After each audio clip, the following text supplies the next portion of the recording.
اچھا حضرت سیدنا امام حسن رضی اللہ تعالیٰ عنہ کا ذکر ہے، تو آپ کے ذکر کے تناظر میں ہم آپ کے علمی اور روحانی جو آپ کا مرتبہ ہے اس کے حوالے سے بھی ہم جاننا چاہیں گے۔ مفتی ارشاد حسین سعیدی صاحب، اس حوالے سے کیا آپ رہنمائی فرمائیں گے ہماری؟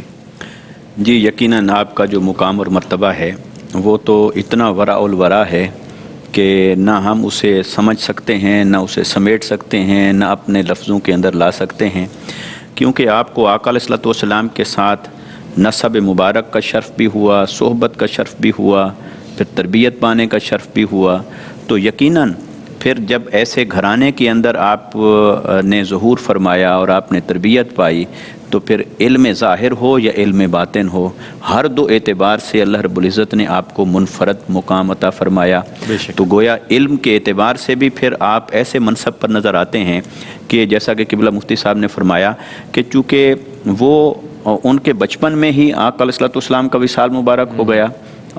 تو اس وجہ سے انہوں نے بہت سارے صحابہ کرام سے شرف تلمس پایا، ان سے احادیث مبارکہ سنی اور ان سے علم حاصل کیا، کیونکہ علم کا سب سے بڑا مصدر وہی تھے صحابہ کرام جنہوں نے آقا علیہ الصلوۃ والسلام کی احادیث مبارکہ بھی سنی تھیں اور آقا علیہ الصلوۃ والسلام کے شب و روز کو بھی دیکھا تھا۔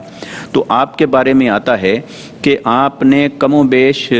اگرچہ آپ کثیر الروایہ نہیں ہیں، یعنی آپ نے احادیث کو کثرت کے ساتھ آگے روایت نہیں کیا، لیکن پھر بھی کم و بیش 13 احادیث و روایات کا عدد آپ کے بارے میں آتا ہے کہ آپ نے روایات نقل کی، اور اس میں آپ نے جن سے وہ روایات نقل فرمائیں، بے شک اس میں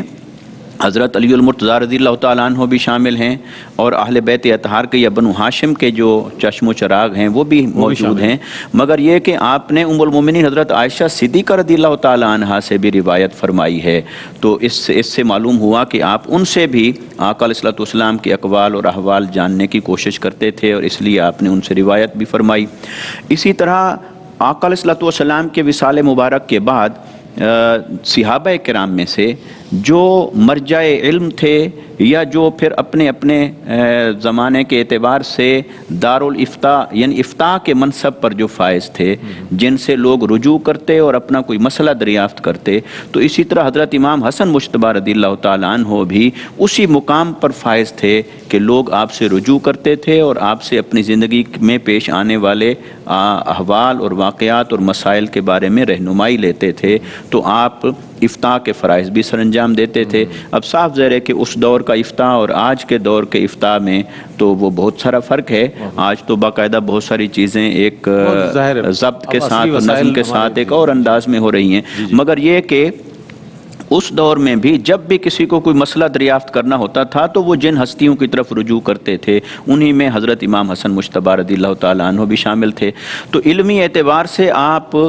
کے گھرانے میں ہی وہی اتری، اور آپ پھر کون ہیں؟ آپ کے والد گرامی جو خود باب العلم ہوں، جن کو آقا علیہ الصلوۃ والسلام نے باب العلم قرار دیا، اور پھر سیدہ کائنات بھی، تو اس لیے آپ علم شریعت کا مرکز تھے، علم شریعت کا پیکر تھے، علم شریعت کا سرچشمہ تھے، علم ظاہر کا سرچشمہ تھے، اور پھر آپ علم باطن کا بھی سرچشمہ تھے، کیونکہ باطنی اعتبار سے آپ دیکھیے کہ آقا علیہ الصلوۃ والسلام کو اللہ رب العزت نے جس منصب کے ساتھ بھیجا اس میں ایک آتا ہے وَيُزَكِّيكُمْ، وہ تمہارا تزکیہ فرماتے ہیں۔ تو آقا علیہ الصلوۃ والسلام نے جیسے صحابہ کرام کا تزکیہ فرمایا، ان میں خلفائے راشدین ہیں، عشرہ مبشرہ ہیں، السابقون الاولون ہیں، اصحاب بدر ہیں، صحابہ کرام ہیں، تو جب ان کو نگاہ محمدی صلی اللہ علیہ وسلم سے، صحبت محمدی صلی اللہ علیہ وسلم سے ان کے ظاہر اور باطن کا تزکیہ ہو گیا اور انہوں نے روحانی مقامات اور مدارج کو حاصل کر لیا، تو پھر آپ کو وہ تزکیہ کا فیض بھی عطا ہوا نگاہ مصطفیٰ صلی اللہ علیہ وسلم سے،